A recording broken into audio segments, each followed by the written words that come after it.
গাছে আম হয়েছে, আজকে আমি বানাবো আমের চাটনি কাজবাড়ির মতো। ওই জন্য আমি গাছ থেকে দুটো আম পেড়ে নেবো।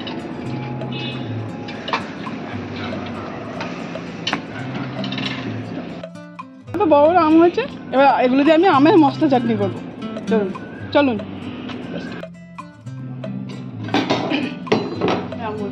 এবার এগুলো আমি কেটে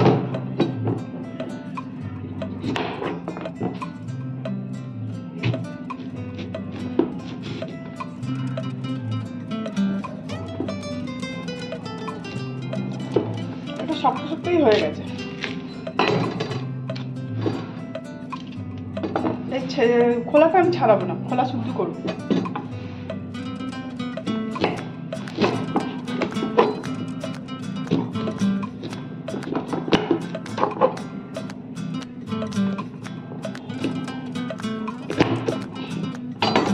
এরকম ভাবে এই লম্বা লম্বা করে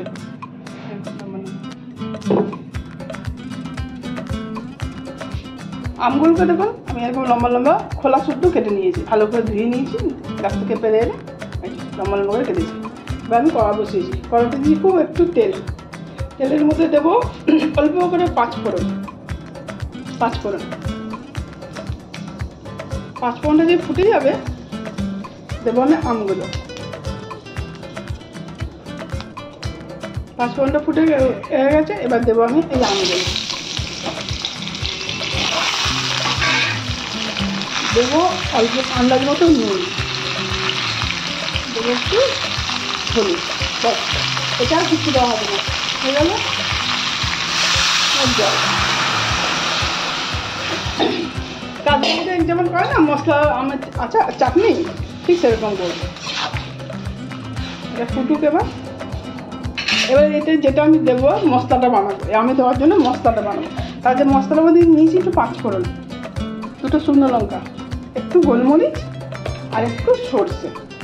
আমি সব এগুলোকে ভেজে নেবো, আর নিয়েছি চিনিটা আপনারা নিজেদের স্বাদ অনুযায়ী দেবেন, কেননা অনেকে খুব টক পছন্দ করে, অনেকে হালকা মিষ্টি হালকা টক, আবার অনেকে খুব মিষ্টিটা আপনারা বুঝে দেবেন, সেই অনুযায়ী মিষ্টিটা দেবেন। আমটা ফুটুক, তারপর আমি মিষ্টিটা দেবো।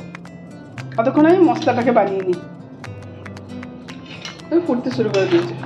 ঝোলটা আমি খুব বেশি দিইনি, আপনারা যদি মনে ঝোলটা দেবেন তাহলে একটু বেশি জল দিয়ে দেবেন। আমি একটু ঘন ঘন রাখবো।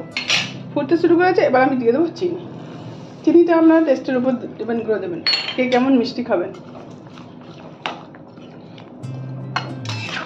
দিয়ে দিলাম। এবার আমি গ্যাসের ফ্লেমটা স্লো করে দেবো, করে 5 মিনিট চাপা দিয়ে রাখবো, কারণ বেশি চাপা রাখলে আমগুলো একদম গলে যাবে, তাহলে পাক হয়ে যাবে। এমন করেও করতে হবে আমগুলো নরমও হয়েছে, অথচ হালকা হালকা গলেও গেছে। 5 মিনিট চাপা দেবো, কারণ এক্ষুনি সেদ্ধ হয়ে যাবে। 5 মিনিট, গ্যাসের ফ্লেমটা একদম স্লো।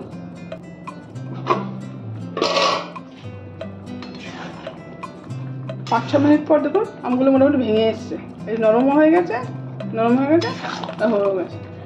এবার আমি এতে দেবো যেই মশলাটাকে আমি ভেজেছি, ওটাকে আমি ভেজে গুঁড়িয়ে নিয়েছি। এই যে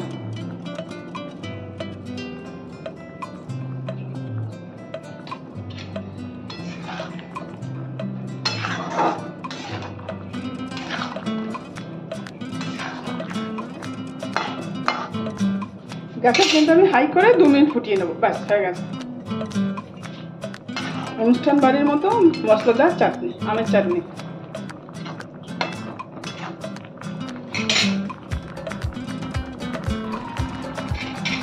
খুব চটজলদি হয়ে যায় এই চাটনিটা। দেখুন গ্যাসের ফ্লেমটা একদম বন্ধ করে দেবো। ঝোলটা এরকম হয়েছে। এবার এটা ঠান্ডা হলে ঝোলটা একটু আমগুলোর গায়ে গায়ে বসে যাবে।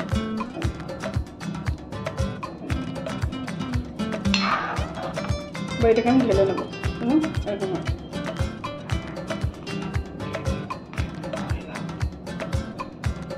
এটা অনুষ্ঠান বাড়ির চেয়ে কোনো অংশে কম নয় চাটনিটা। আপনারা বাড়িতে রান্না করুন, খান, খেয়ে কেমন লাগলো, ভালো লাগলে আমাকে জানাবেন।